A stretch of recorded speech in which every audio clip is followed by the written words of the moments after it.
Bom, então bom dia a todos. Meu nome é Vanessa, sou aluna do doutorado, né, sou de Brasília. Meu projeto de doutorado, a ideia é avaliar, nós trabalhamos com concessão de bolsas de estudos para o exterior, então é avaliar, meu projeto, a ideia é avaliar um grupo de, alunos de doutorado que não retornaram ao Brasil. Eu resolvi pegar esse tema, né, teoria fundamentada em dados, achei muito interessante.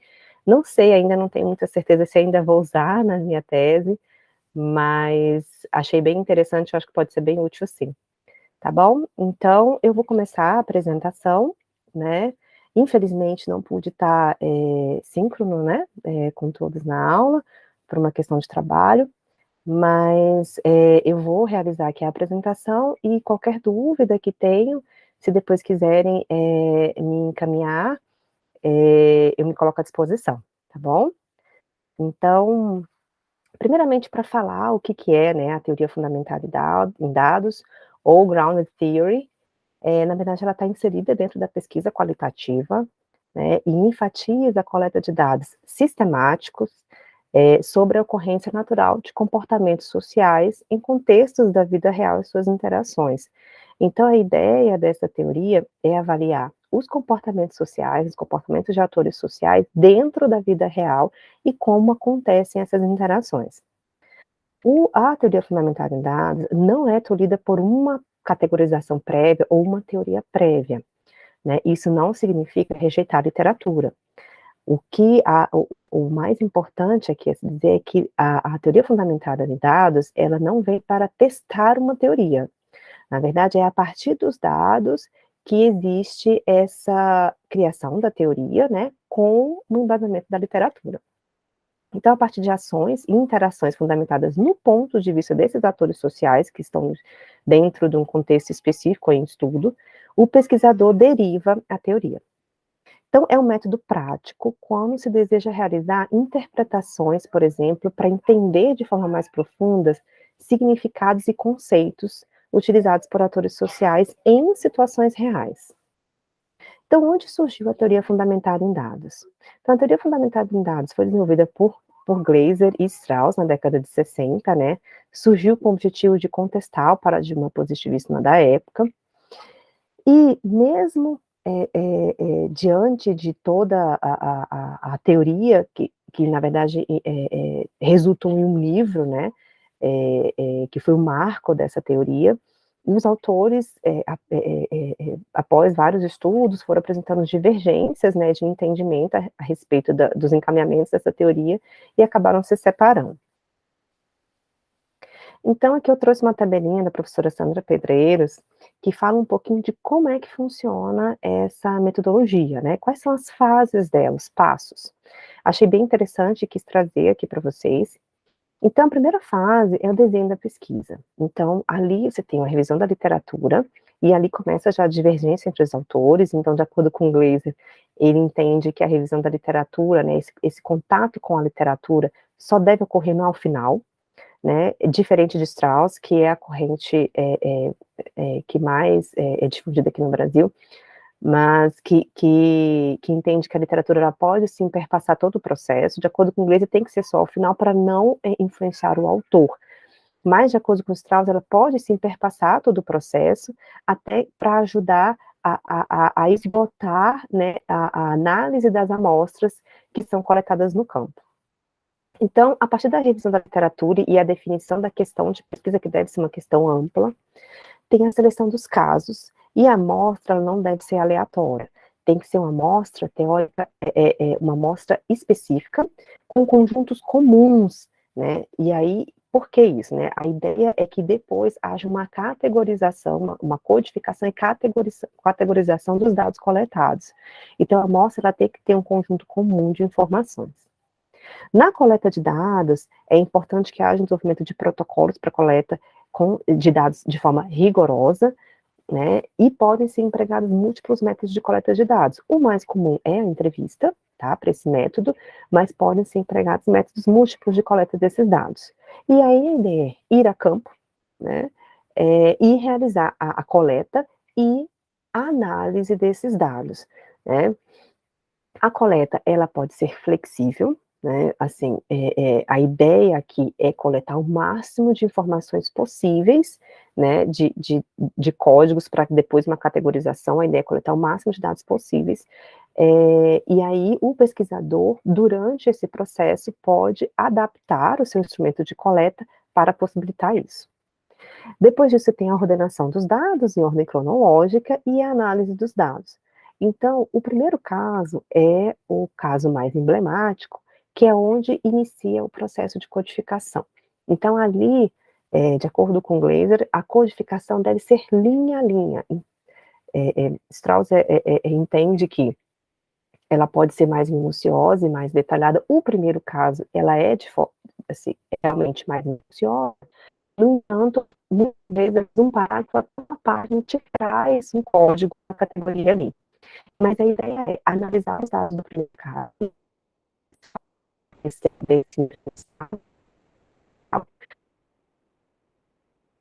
e esse código tem uma ação do pesquisador grande, porque o pesquisador interpreta, né, aquilo que é dito, e a partir daí cria memorandos, que é o do mais na frente, que são as reflexões em cima daquela fala.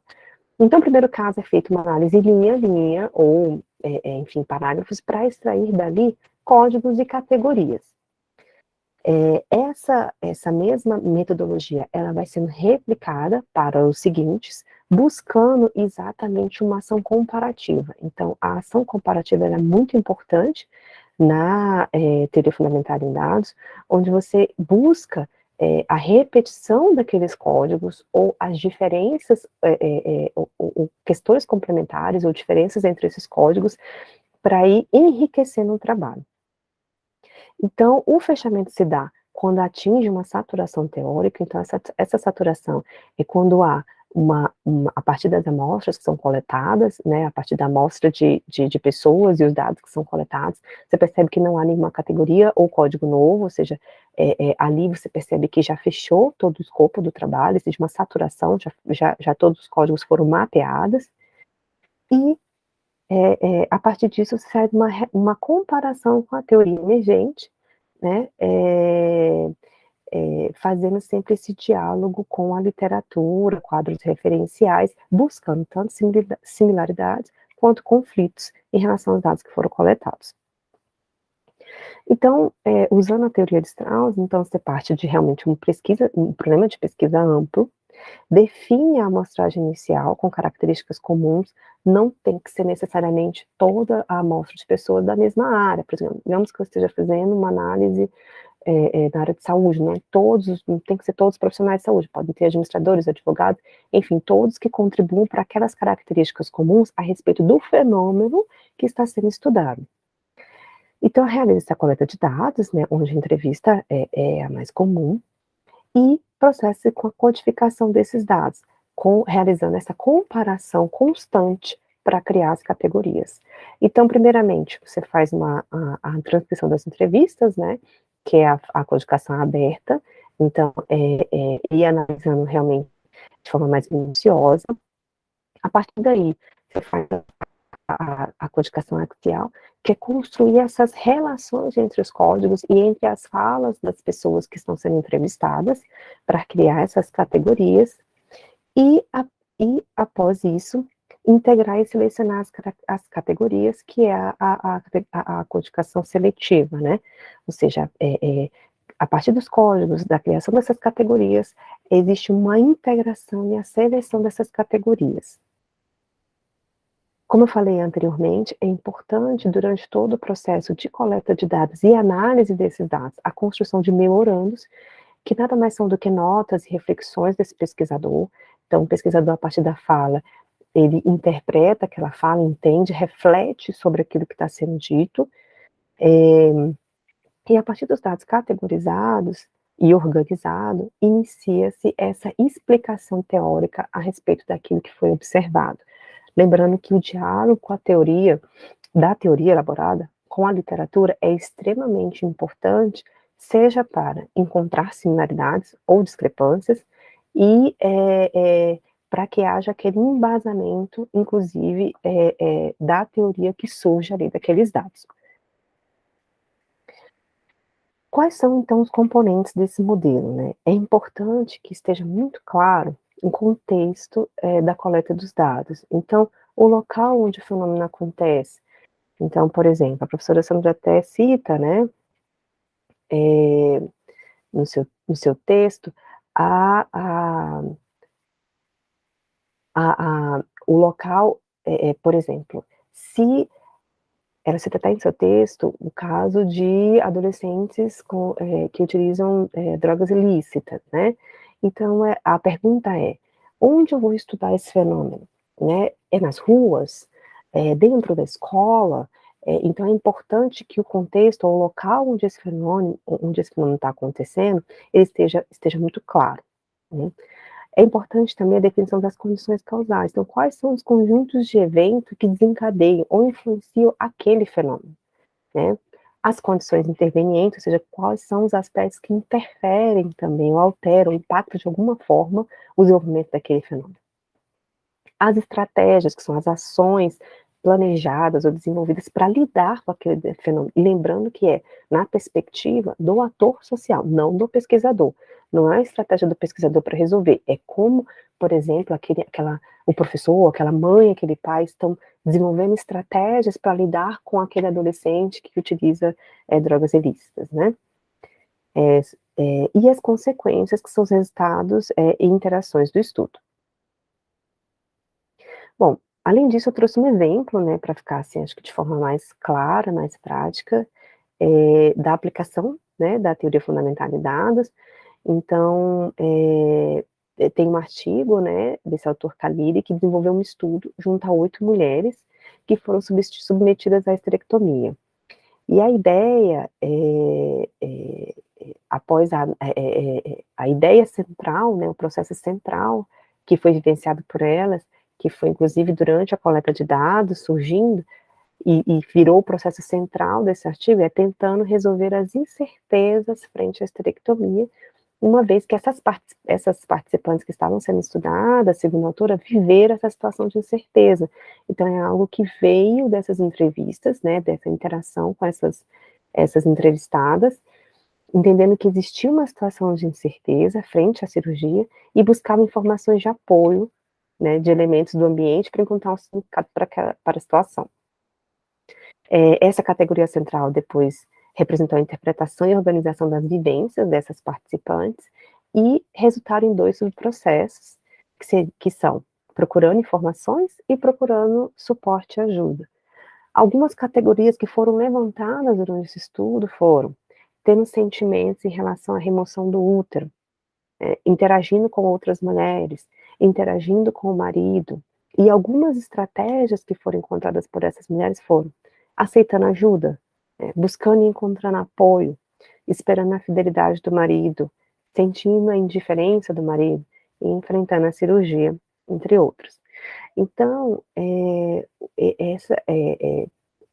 possível perceber, por meio da definição desse processo central, os subprocessos e as categorias, que existe um fator subjetivo do pesquisador, por isso que é importante que o pesquisador ele tenha um senso crítico, um rigor metodológico bem grande, para trabalhar com teoria fundamental em dados, e as categorias, elas têm essa flexibilidade, elas não são pré-estabelecidas, essas categorias, elas surgem dessa amostra de pessoas, da entrevista com esses atores sociais, e como eles enfrentam os problemas que estão surgindo durante aquele fenômeno, né.